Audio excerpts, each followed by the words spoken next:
The storm had rolled over the mountains without warning, darkening the afternoon sky until the valley looked like twilight had come too soon. The air was heavy with the smell of rain and pine, and the sound of rushing water grew louder with every heartbeat. Along the swollen banks of the Clearwater River, a young woman stumbled through the mud, clutching her infant close to her chest. The child whimpered softly beneath the blanket that was soaked through, its tiny breaths trembling against her arm. She had been walking since dawn, desperate to reach the old trail that led to the ridge. But the river, wild from days of rain, had swollen into a beast that split her path in two. Her boots slipped as she reached the edge of the water. The current was fierce white foam churning between jagged rocks. She knew crossing was madness, but turning back meant no shelter before nightfall. And the storm clouds promised another deluge. Behind her, somewhere beyond the trees, a faint cry echoed the cry of men's voices carried by the wind. Fear pricked at her spine. She couldn't tell if it was the search party she prayed for, or the ones she had been running from. All she knew was that she couldn't be caught here, not with the baby. She took a deep breath, tightened her grip on the infant, and stepped into the freezing torrent. The water struck her knees like a hammer. It was stronger than she'd expected, pulling at her skirts, biting through the fabric until her legs went numb. She moved slowly, pushing through the current, one trembling step at a time. The baby began to cry louder, and she whispered softly against its damp hair, trying to calm it while her heart thundered with terror. Midway through, a branch swept past her like a spear, nearly knocking her off balance. She gasped, grabbing a half-submerged log for support, but her foot slipped on a hidden rock. In an instant, the current tore her from the shallow edge and sent her spinning into deeper water. The world became a blur of cold and chaos. She clung to the baby with one arm and the log with the other, coughing as waves splashed over her face. Her hair tangled across her eyes, and she couldn't see the far bank anymore, only the raging water all around. Somewhere the child screamed, but the roar of the river drowned it out. She tried to push herself up, her body trembling from exhaustion, but the current was too strong. The log spun sideways, dragging her downstream toward a line of boulders that split the current like knives. If she hit them, it would be over. High above the riverbank, a rider appeared through the mist. His horse, a dark Mustang streaked with mud, reared at the edge of the slope. The rider leaned forward, scanning the river below. Through the rain, he saw her one arm flailing above the water, the other clutching the bundle against her chest. He kicked his heels, urging the horse down the bank. The hooves thundered through the wet earth, sliding dangerously as the animal fought for footing. But the man didn't hesitate. When he reached the shallows, he threw himself from the saddle and into the river without a second thought. The shock of the cold hit him like a wall, but he powered through it, using his strength to fight the pull of the current. The woman's eyes widened as she saw him coming. Her voice broke in panic, half warning, half plea, but he only shouted back for her to hold on. A wave lifted her, crashing her against the log. Pain flared through her shoulder, but she refused to let go. The baby's cry grew weaker, muffled under the roar of water and wind. She could feel herself slipping, her fingers raw and shaking. When suddenly, a strong hand seized her wrist. He pulled hard, his muscles straining as he fought the current that tried to drag them both under. The woman gasped for air, the icy water burning her lungs. For a moment, she thought they would both drown. But he pushed the log toward the shallow bend, using it as a shield against the torrent. His breath came in rough bursts, his dark hair plastered to his face, his chest heaving as he forced her closer to safety. When they finally reached the gravel edge, he grabbed a rock and hauled her out first, then reached for the child, who was still bundled tightly in her trembling arms. She fell to her knees, coughing water, clutching the baby to her chest. The man crouched beside her, drenched and gasping, watching to see if the child was breathing. After a moment, the baby let out a thin, broken cry. Relief flooded her face. Tears mixed with the rain as she pressed her forehead against the little one's. The rider glanced. Upstream already, the water was rising higher, turning the riverbank into a slick wall of mud. They couldn't stay here. He took her arm gently, helping her stand. "You'll freeze if we don't move," he said, his voice rough from the cold. She looked up at him, shivering. His clothes clung to his skin, the leather bands around his neck glistening with water, tribal beads and turquoise shining faintly through the rain. There was strength in his presence, but something else. Tuan, unspoken kindness, quiet and sure. She wanted to ask his name, to know who would risk his life for a stranger, but the words wouldn't come. All she could do was follow his lead as he guided her toward the trees. Where the storm thrashed the forest with wind and rain, they reached a small cluster of boulders, where the trees grew thick enough to break the worst of the storm. The man knelt to check the baby again, his hands surprisingly gentle for someone who looked like a fighter. "He's cold, but breathing," he said, his voice low. The woman nodded weakly, her eyes glazed with exhaustion. "You shouldn't have come in after us," she whispered. He looked at her, rain dripping from his lashes. "Didn't seem right to just watch," he said simply. Lightning flashed across the sky, and for an instant the valley glowed white, the raging river below, the dark ridges above, and two strangers caught between them. The woman shivered again, pulling the baby closer. "There were men behind me," she said, her voice shaking. They were following. Ow. The rider's jaw tightened.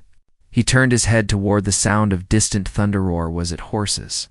The echo rolled through the canyon, low and uncertain. "Then we'd best keep moving," he said. She hesitated, glancing back toward the river. "I can't," she whispered. "I can barely stand." He looked at her for a moment, then without another word, slipped his arms beneath her. She gasped, clutching the baby tighter as he lifted her effortlessly.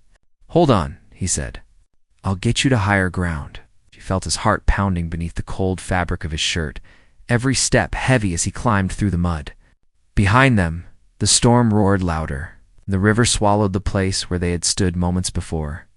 By the time they reached the ridge, night had begun to fall. The clouds hung low, and a pale light shimmered on the wet rocks. He set her down beneath an overhang where the earth was dry enough to rest. She wrapped the child tightly in her shawl, whispering a prayer of thanks. He stood near the edge, watching the valley below as the rain softened into mist.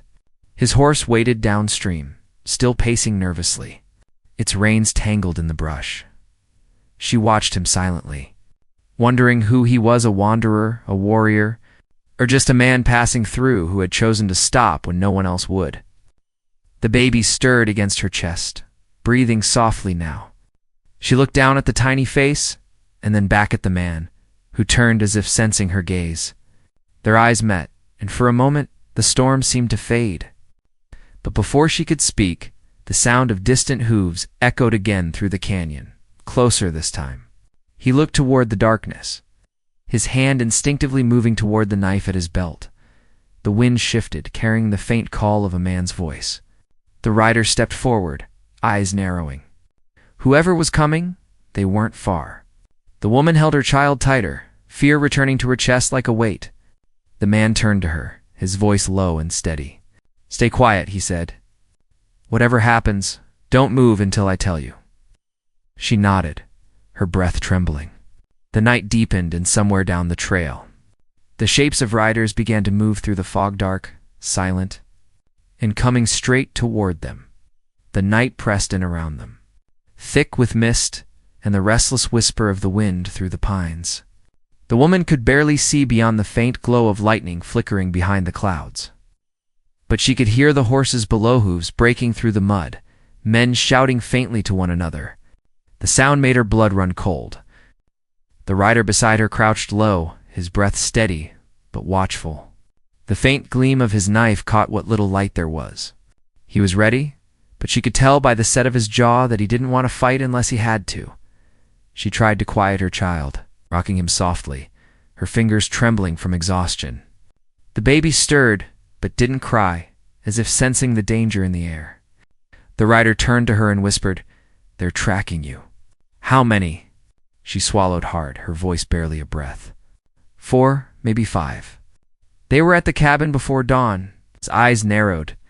"Cabin? Whose?" She hesitated, her throat tightening as memories rushed back, smoke, shouts, the sound of splintering wood. It was my husband's, she said finally.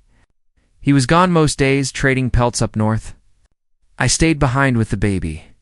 Then they came. The rider said nothing for a long moment. He glanced down the trail again, reading the ground the way a wolf might read the wind. Then he said quietly, "We can't stay here. The ridge leads into the canyon.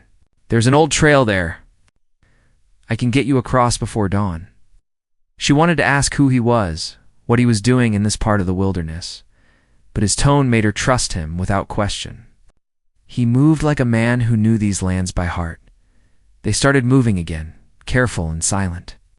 The rain had softened into drizzle, and the forest steamed in the cool air. She followed close behind him, clutching the baby, her legs weak, but driven by fear. Every sound seemed louder, now the crack of a branch, the call of a night bird, the distant splash of the river below. Somewhere behind them, one of the riders cursed. The woman froze, her heart pounding in her ears. The man turned slightly, motioning for her to keep moving. "They don't know which way we went yet," he whispered. "Stay close." They reached a narrow trail cut into the side of the canyon, where the rocks dropped sharply into the dark. The man led her to a hollow hidden beneath an overhang. "We'll rest here," he said, scanning the path below. She sank to the ground, wrapping the baby in her shawl to keep him warm. Her hands were raw and bleeding, her face pale in the weak moonlight. The man knelt near her, pulling a small pouch from his belt. He opened it and took out a strip of dried meat and a small flask. "Eat a little," he said. "You'll need strength." She hesitated, then took it gratefully. As she ate, she finally found the courage to speak. "You saved my life," she said softly. "You didn't even know me." He gave a faint shrug. "Didn't have to. You were in trouble." There was no pride in his tone, just calm certainty. "Who are you?" she asked. His eyes met hers, dark and unreadable. "Name doesn't matter," he said. "Not out here. The land knows me well enough." She studied him, the scars on his arms, the small tattoos near his shoulder, the beads around his neck that seemed carved from bone and turquoise. He looked like he belonged to the earth itself, carved by it, weathered by it, yet something in his expression carried deep wariness. "You don't trust easily?" she said quietly. He gave a faint half-smile. "I've learned not to. Men out here will trade your life for a rifle or a horse." His gaze softened as he looked at the baby. "What's his name?" "Eli," she whispered. "He was born during the winter. His father built that cabin for us, said it'd be a safe place. But after the raids last month, nothing's safe anymore." He nodded slowly. "This land's seen too much blood. Too many fighting for something they can't hold." She looked down, her eyes filling with tears. "They burned everything," she said. "My husband fought them off as long as he could. I thought he was behind me when I ran, but I never saw him again." The man's jaw tightened. "You ran north?" "Yes. I followed the river, hoping to reach the trading post near Red Hollow. I thought someone might help us." "Red Hollow's 2 days' ride," he said. "Too far to go on foot with the baby. But there's a way station halfway there. If we keep to the ridge and move before sunrise, we can reach it by midday." The woman nodded, though her body trembled at the thought of moving again. The baby stirred softly, and she pressed a kiss to his forehead. "Thank you," she murmured. He shook his head. "Don't thank me yet." For a while they sat in silence, listening to the rain drip from the rocks above. The wind carried faint sounds, branches snapping, the distant neigh of a horse. The man's hand went to the knife again. "They're getting closer," he said quietly. "They must have found our trail." He rose, scanning the dark woods. The woman's breath quickened. "What do we do?" "We move," he said. "Now?" He took her hand and helped her to her feet. They climbed along the ridge, keeping low beneath the trees. The moon broke briefly through the clouds, silvering the wet leaves. Down below, torchlight flickered in the valley. She could hear the men shouting to one another, their voices cruel and confident. She knew those voices, the same that had thundered outside her cabin door when the fire spread through the walls. The same ones that laughed when her world turned to ash. Her chest tightened. "They won't stop," she whispered. "They'll keep coming, and we'll give them a trail they can't follow," he said. He led her toward a narrow pass where the rocks jutted high. There he dismounted his horse and slapped its flank, sending it galloping in the opposite direction. "They'll follow the sound," he explained. "We'll go this way." The woman looked after the horse, vanishing into the night. "Won't it come back?" she asked. "If it can," he said simply. They pressed on higher and higher until the forest thinned and the cold air bit their skin. The path opened onto a plateau where the stars shimmered faintly between passing clouds. The woman stumbled, nearly falling, but the man caught her by the arm. "We'll rest for a moment," he said, helping her sit against a rock. He looked down the slope where the faint glow of torches moved slowly through the valley below. "They're losing the trail," he murmured. "That'll buy us some time." She looked at him, then really looked at him.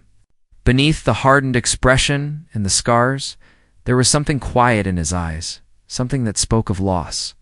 "You've run from people before," she said softly. He didn't answer right away.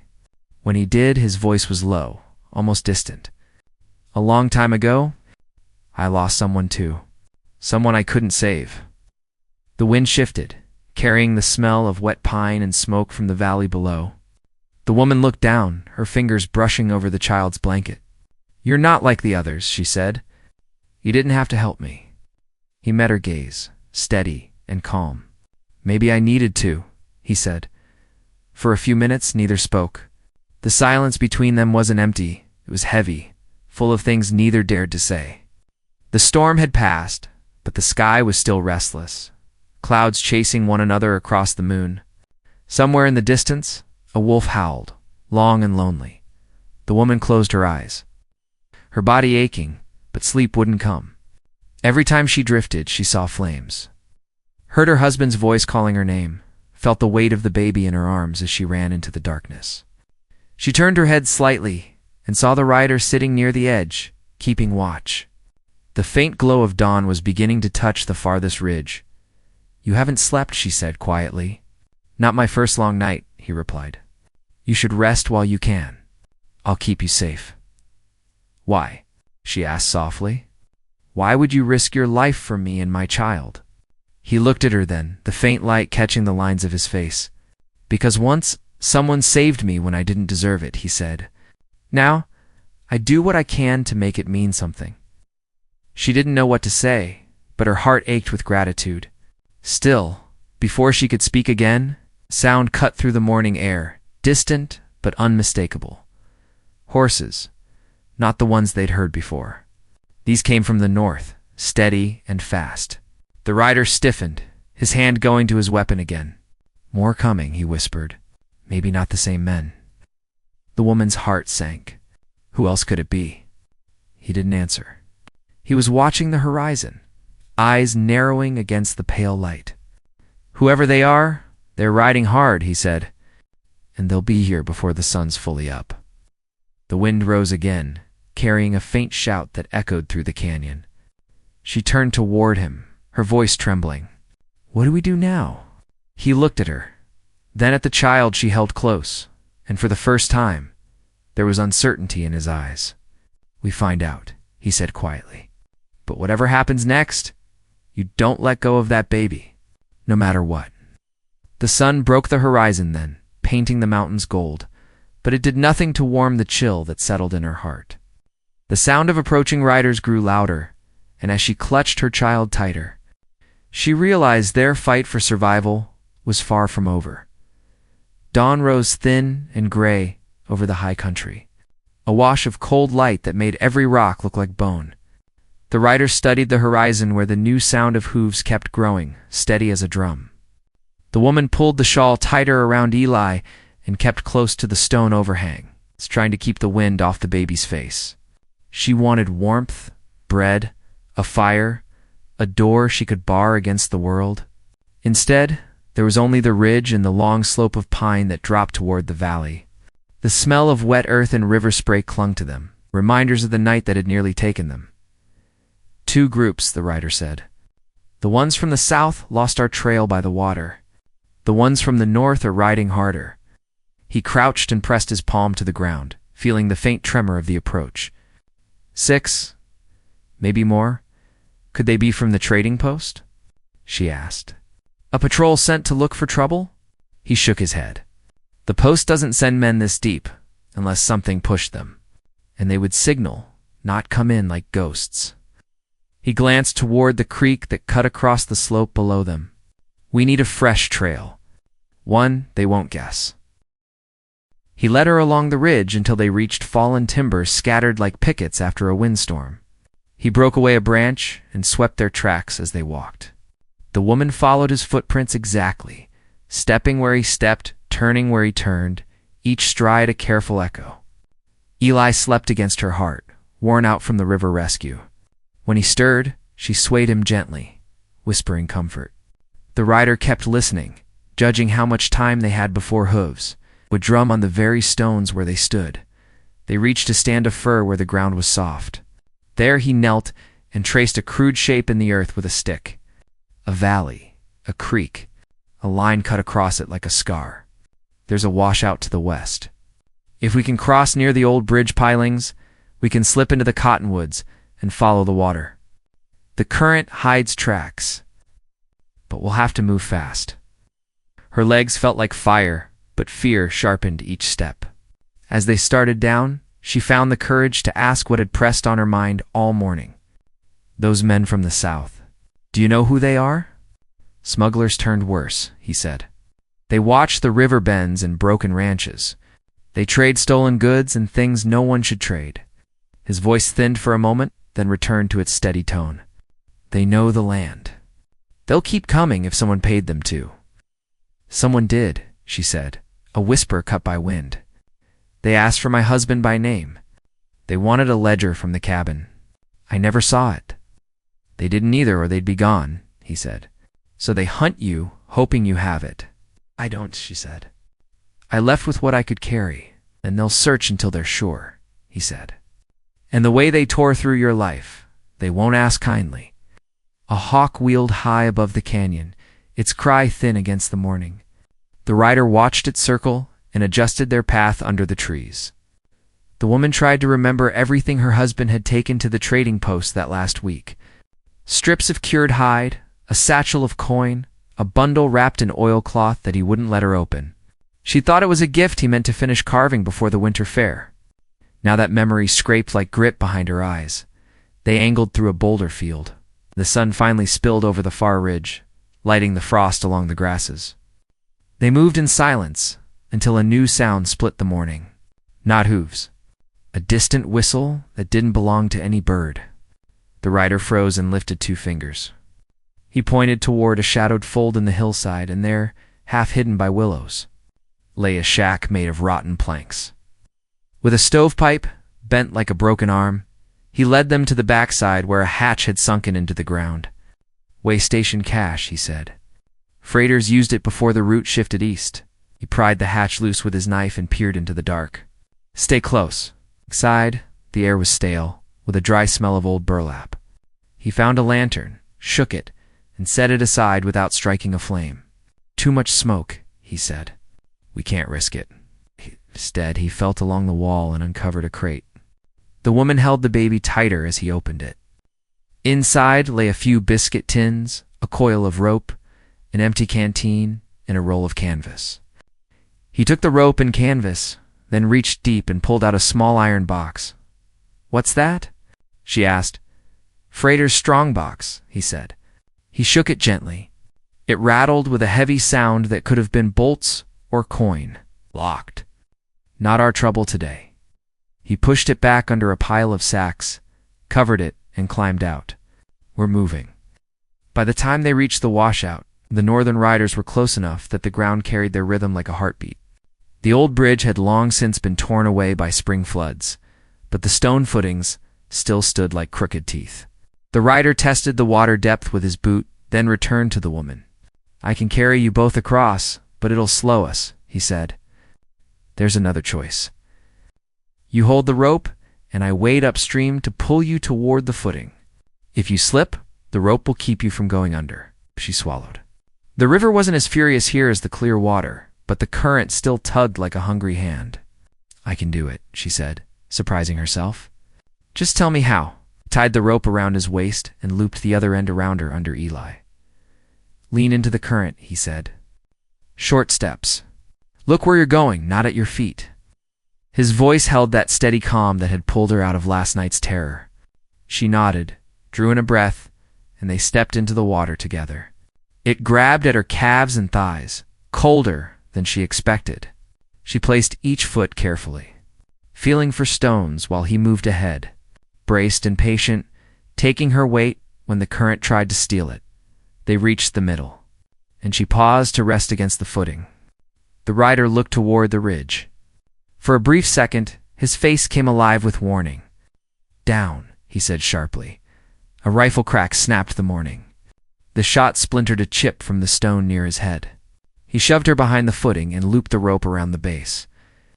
The woman crouched low, shielding Eli with her body, her breath short and hot in the cold air. Across the wash, a figure on a tall gray horse sat motionless, a long coat drawn tight. The rifle held with the ease of a man who'd handled one all his life. He didn't shoot again. He just watched. Parley, the rider called, voice even. There's a baby. The man on the gray horse tipped his hat, and the wind carried his answer, calm and unhurried. You're a bold one. Word said you rode this way. We only want what's owed. Hand over the woman. We'll let you walk. The rider laughed once, a sound without joy. Not today. From the trees to the north, 2 more horsemen stepped into view. To the south, another pair appeared on the far ridge, peering down. The ring wasn't tight yet, but it was closing. The rider weighed his options with a quick, quiet look at the water, the footing, the slope, the cottonwoods downstream. Then he did something she didn't expect. He raised his empty hands and called again. I'll talk. No tricks. The man on the gray horse gave a small nod. Step away from the stone. The rider moved slowly into the open, the rope still tied at his waist. The gray horseman nudged closer, keeping a distance that told the rider he wasn't foolish. Up close, the woman saw his face. Not young. Not old. Weathered in a way that suggested too many deals made in the wrong light. His eyes slid past the rider to where she crouched with the child. You won't get to the post, the gray horseman said. Trail watch will turn you back. The ledger is all we want. I don't have it, the woman called back, her voice shaking. Then your husband does, the man replied. And if he's not breathing, somebody buried it. You'll show us where. The rider kept his hands raised. If you're so certain she knows, why burn her cabin down? Insurance, the man said. His gaze returned to the rider. You're far from your people. Why step in? Because it was right, the rider said. Right doesn't feed a camp, the man said, almost kindly. This is business. While they spoke, a movement flickered at the edge of the cottonwoods. Another horse, lean and skittish, slipped along the bank. The woman recognized the shape and held her breath. The mustang the rider had turned loose in the night had tracked back like a loyal dog. It picked its way toward the broken pilings where the water ran shallow. The rider didn't turn his head, but she felt the moment he sensed the horse. A tiny shift of his shoulders, the sort you make when hope touches the edge of a plan. The gray horseman noticed the change too. His eyes narrowed.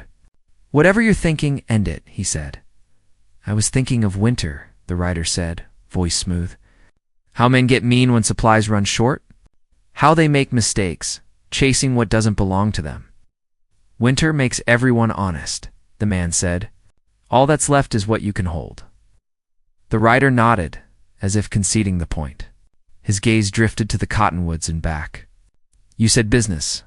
Let's trade. You let the woman ride to the way station. I'll meet you at Red Bend by sundown with what you want. You don't have what I want, the man said. You have promises. Then take me as the promise, the rider said. Keep me at Red Bend until sundown. If I don't bring what you want, do what you came to do. But let the woman and child go. Silence fell, heavy and strange. Even the creek seemed to hush. The woman stared at the rider, the cold stones cutting into her knees. Her heart hammered with fear and a pull she didn't want to name. She wanted to call out, to tell him no, but any word might break the fragile pause. The gray horseman tilted his head. He wasn't used to bargains he didn't propose. He glanced to the north, where one of his men made a small shrugs and palms gesture. That said, they could take the offer and still have the advantage. The gray horseman looked back at the rider. "Why should I believe you won't vanish into the hills the moment we turn away?" "Because I said I wouldn't," the rider replied. There was no bravado in his voice, no swagger, just truth that landed like a stone. "And because if I vanish, you'll never find what you're chasing. I know this land better than your maps." The man considered, then lowered his rifle an inch. "You'll walk with us to Red Bend. The woman rides south. If you try a trick, if anyone follows, the bargain ends." The rider gave the smallest nod. He began to unwind the rope from his waist, still standing between the men and the woman. When the line was free, he tossed one end to her. "Tie it." "Around the saddle, when you reach the Mustang," he said, as if this were an ordinary morning and they were discussing a river crossing. Her mouth was dry. "I don't want to leave you," she whispered. "You won't," he said, so quiet only she could hear. "You'll go ahead of me so I have something worth walking toward." The gray horseman lifted his hand, and two riders edged closer to the ridge path, keeping space for the woman to cross. The Mustang's ears flicked forward as she called softly. It stepped into the shallows and came to her, nose cold against her wrist.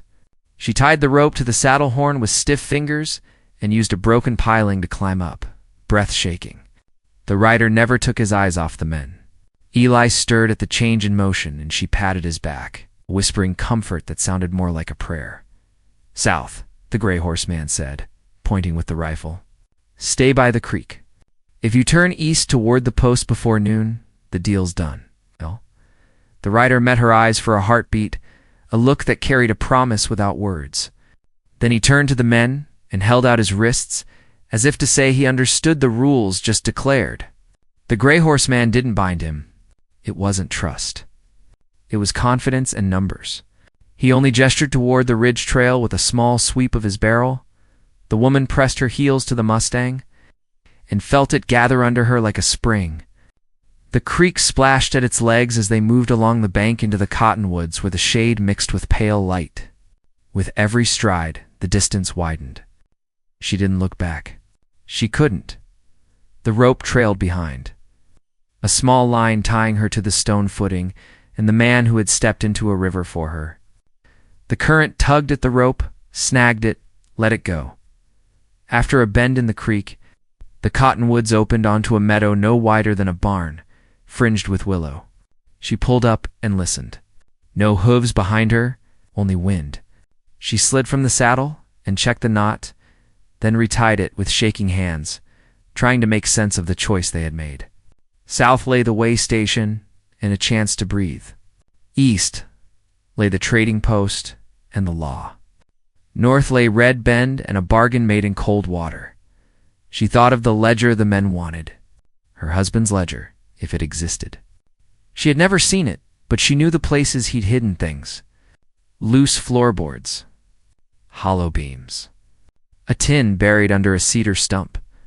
The cabin was ash now, but the cedar still stood behind it, gnarled and stubborn. If the ledger lived, it might be there.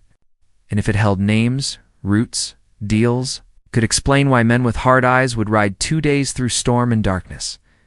She lifted Eli, kissed his damp hair, and put him back against her chest. Then she remounted and turned the Mustang south, following the creek, as the rider had said. Each hoofbeat carried her farther from the man who had made himself a promise on her behalf. She told herself she would do as he asked. She told herself running was not the same as leaving. But at the first fork in the water, where a narrow stream broke east toward the hills, she stopped again. The wind shifted, and with it came a faint echo from far behind. Not words, not a cry. Just the lean sound of steel on stone. She felt it in her bones more than she heard it. She looked down at the fork and up at the sky where the hawk had become a small arrow against the blue. She breathed once, twice, steady in the wild jump of her heart. Then she made her choice. Nudged the Mustang forward and rode into a path that would not take her to safety yet, but toward a truth that had waited in the roots of a cedar for too long. The trail wound east through the hills, where the morning mist had yet to lift. The woman rode slowly, her mind caught between the path ahead and the man she had left behind. Every sound seemed to carry his voice, every shadow his shape. Eli slept quietly against her chest, his warmth the only thing grounding her to the moment. She wanted to keep riding south, as he'd told her, to believe she was safe now. But the thought of him walking alone with those men pressed too heavy on her heart. She turned her eyes toward the low mountains that marked Red Bend and whispered, a silent promise that she would not abandon him. The Mustang's hooves splashed through shallow water as she followed the narrow creek east. The air grew colder, and a thin fog rose from the ground, wrapping the trees in gray. She knew the cedar tree still stood somewhere ahead, her husband's tree. If the ledger truly existed, if it was what those men wanted, it might be the only thing that could buy the rider's life. She kept moving, each breath sending a small cloud into the cold morning air.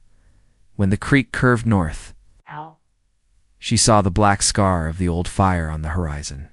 Ash still clung to the broken timbers of her cabin, barely standing. Her heart twisted as she dismounted, the Mustang snorting uneasily at the scent of smoke still trapped in the earth. She tied its reins to a branch and walked through what was left of her home. The boards were charred to dust, the air still faintly bitter. She stepped over the remains of the hearth, remembering where the cradle once stood, and then turned toward the hill where the cedar grew. It stood tall against the wind, old and gnarled, with roots twisting deep into the ground. She knelt near its base, brushing away damp leaves. Her fingers found the spot her husband had once marked with a small stone carved with a cross. She dug with trembling hands until her nails struck metal. A tin box, blackened with age. She pulled it free and pried it open. Inside lay a small leather-bound book, its edges curled and its pages smudged with dirt. The handwriting inside was her husband's, neat, precise, and coded in a way that wasn't meant for her eyes. Names, numbers, dates, shipments. Her breath caught when she saw the last page. A signature from a man she recognized the same. One on the gray horse. Her husband had made a deal with the very man who burned their home. The truth hit her like cold iron. They hadn't come to rob him. They'd come to erase a witness. She heard a sound, then hooves, faint but steady. She closed the box quickly and pressed it under her shawl. From behind the cedar, a figure appeared. Not the rider. A younger man, one of the Gray Horse leader's men. He froze when he saw her. "You," he said, surprise and recognition flashing across his face. "You're supposed to be south by now." Before she could move, he swung off his horse and came toward her. She backed away, clutching the child close. "Stay where you are," she said, her voice shaking. He only grinned. "You've got something that belongs to my boss." She took a step back, her heel catching a root. He reached for her arm, but the Mustang reared suddenly, its scream echoing across the ridge. The man turned, startled, and in that second, she ran. Through the burnt grass, through the smoke-stained trees, the tin box pressed tight against her ribs. Behind her came the sound of pursuit boots pounding, curses shouted.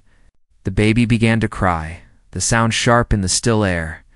She didn't look back. Down the hill, the creek shimmered between boulders.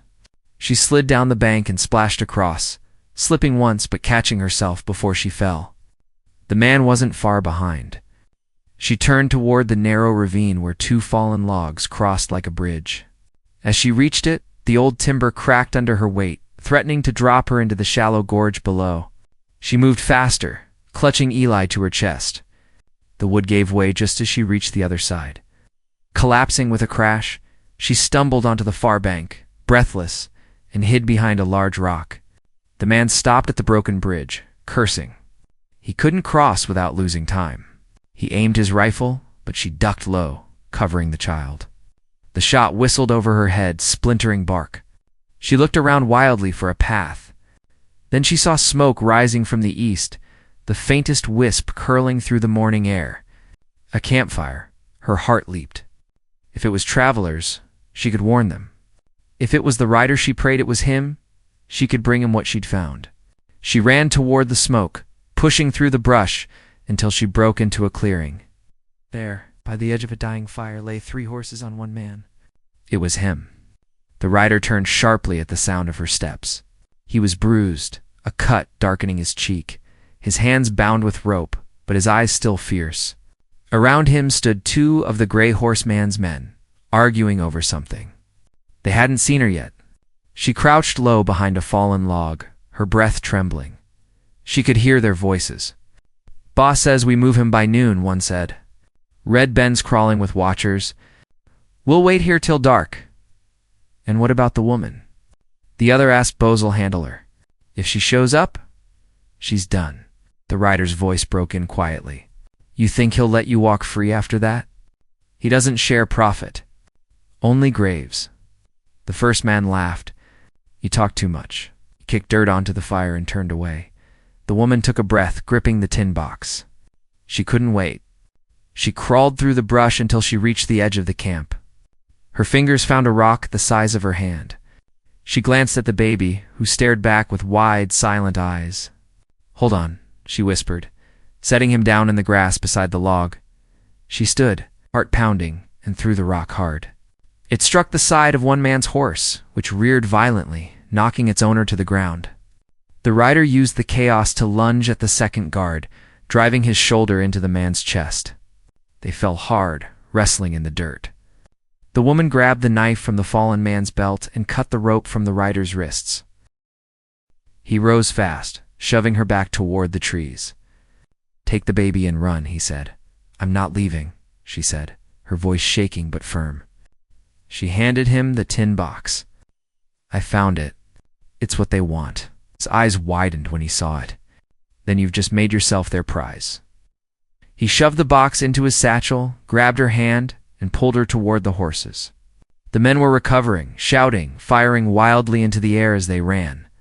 The rider swung her onto one horse, lifted the baby into her arms, and leaped onto another. "Ride for the ridge," he said. "Don't stop." They tore through the forest, branches whipping past, the sound of gunfire chasing them. The woman clung to Eli, feeling the horse's muscles strain beneath her. The rider stayed beside her, shouting directions over the wind. The path narrowed, leading toward the cliffs above Red Bend. She could hear the pursuers behind them. It's growing louder. At the top of the ridge, the land opened into a wide plateau. Below lay the bend of the river, curling like silver beneath the sun. The rider pulled up sharply, scanning the edge. "We're trapped if we stay here," he said. The woman looked around, panic rising. "Where can we go?" He turned toward the canyon, eyes narrowing. "There's an old miner's path that runs down to the water. It's narrow, but it's our only chance." They galloped toward it as the first of the gray horseman's riders appeared on the rise behind them. Bullets hissed past, striking stone. The woman bent low over the baby, praying the horse wouldn't stumble. The path curved sharply along the cliffside, a drop yawning beneath them. The horses picked their way carefully, hooves slipping on loose rock. Halfway down, the rider stopped and looked back. The gray horseman was following, rifle raised, a grim smile on his face. "You can't run forever," he called. The rider glanced at the woman, then at the baby. His jaw tightened. "I don't need forever," he said under his breath. The wind whipped through the canyon, carrying the echo of rushing water far below.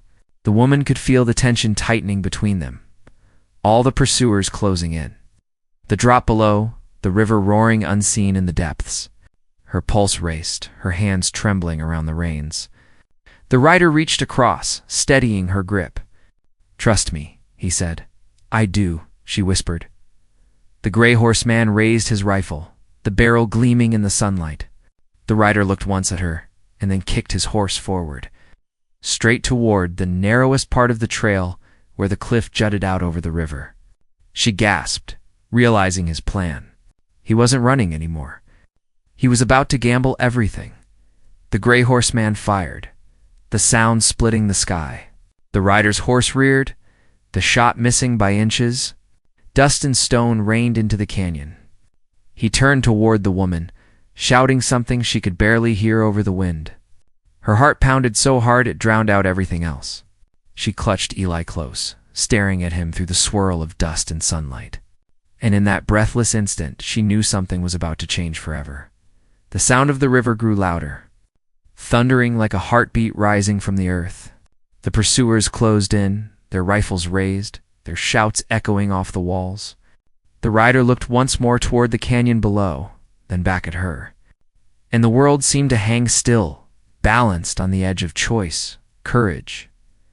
And the final test of everything they had survived together, the rider turned his horse toward the edge of the cliff. The wind tearing through his hair, the sun breaking through the clouds in streaks of gold. The roar of the river below was deafening, a wild force that seemed to call them both toward fate. The woman clutched Eli close, tears blurring her vision, watching him with fear and faith tangled together. Behind them, the gray horseman and his riders drew closer, their rifles glinting in the morning light. There was nowhere left to run, no cover, no escape but down. The rider looked back at her one last time, his voice calm, despite the chaos around them. "Hold tight," he said. "No matter what happens, don't let go." She nodded, her breath trembling as he urged his horse forward, galloping straight toward the ledge. At the last instant, he reached for her reins, pulling her horse alongside his. The two animals leaped together into the open air, disappearing into the mist and spray below as a volley of bullets echoed behind them. For a heartbeat, the world vanished into noise and water and light. The plunge felt endless, the fall stealing every breath she had. Then came the crash, cold and blinding as the river swallowed them whole. The current dragged them beneath, spinning them through a rush of foam and stone. She held Eli to her chest with both arms, kicking against the pole, praying through the panic. A strong hand grabbed her from behind his hand, and together they fought their way toward the surface. When they broke through the water, gasping for air, the current carried them downstream. The rider wrapped one arm around her and the other around a floating branch, steering them toward a bend where the water slowed. They clung to the bank, soaked and shivering, the roar of the waterfall fading behind them. The woman coughed, clutching Eli, who cried weakly but was alive. The rider dragged himself onto the mud beside her, breathing hard, blood trickling down his arm from a scrape. "You're safe," he said, voice hoarse but steady. "He's breathing. That's all that matters." She looked at him, shaking with exhaustion, her heart full of gratitude and disbelief.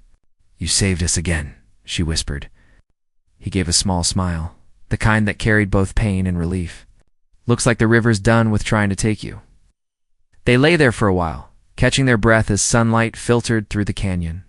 Above them, the gray horseman's riders searched the cliffs, shouting orders, but the sound grew distant. They wouldn't find them now.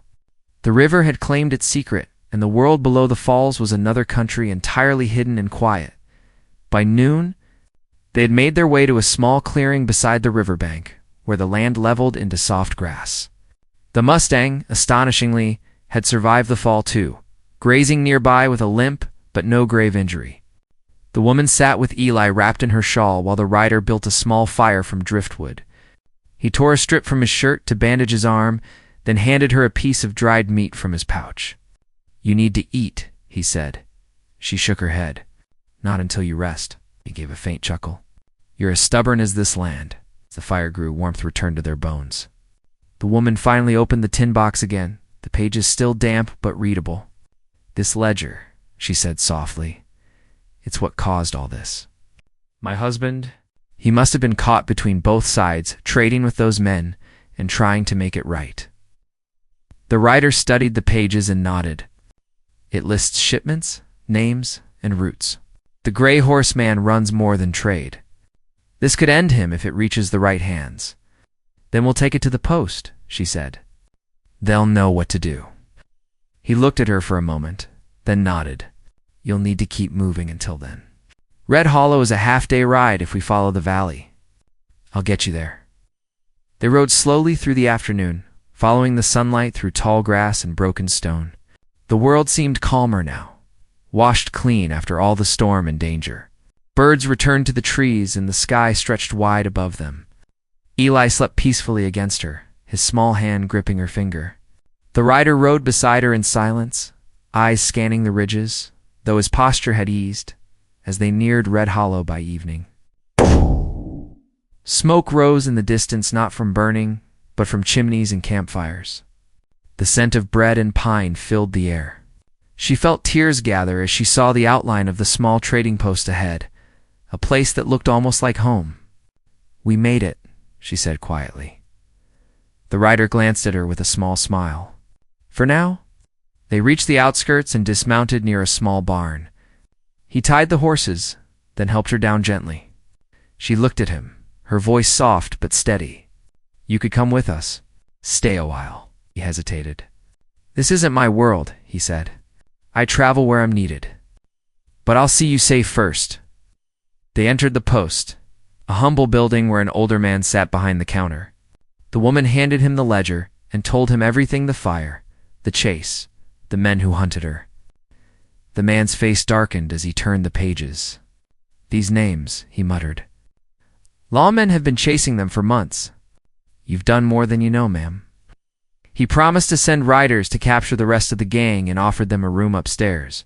The woman thanked him and turned to the rider, but he was already stepping back toward the door. "You don't have to leave tonight," she said, her voice quiet but full of meaning. He paused, hand resting on the doorframe. "You'll be safe here. That's enough for me." She reached for his hand before he could turn away. "You've given me more than safety," she said. "You gave me hope again." He looked at her, his expression unreadable for a long moment, then softened. "Hope's a rare thing. Don't lose it." Before dawn the next morning, the woman woke to the sound of hooves outside. She looked from the window and saw him mounted on the Mustang, ready to ride east into the rising light. She hurried downstairs and stepped into the morning chill. He turned as she approached, his breath misting in the cool air. "You're leaving," she said, though it wasn't a question. He nodded. "The land doesn't rest long. There's always someone out there needing a hand." She took a step closer, holding Eli in her arms. "Where will you go?" "Where the wind takes me," he said with a faint smile. "You just make sure that boy grows strong. He's got a world to see."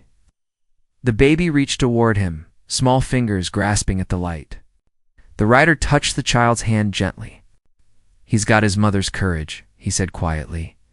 Tears welled in her eyes, but she smiled through them. "Will we ever see you again?" He looked toward the mountains, where the sun was breaking over the peaks, painting the sky in fire and gold. "If the river's kind," he said, "maybe our paths will cross again." She wanted to say more, but the words caught in her throat. He swung into the saddle, gave her one last look, and then rode off toward the horizon, the sound of hooves fading into the distance. She watched until he was only a small figure against the light, part of the land itself strong, wild, and free. Months later, when the snow melted and spring came to Red Hollow, she rebuilt her life.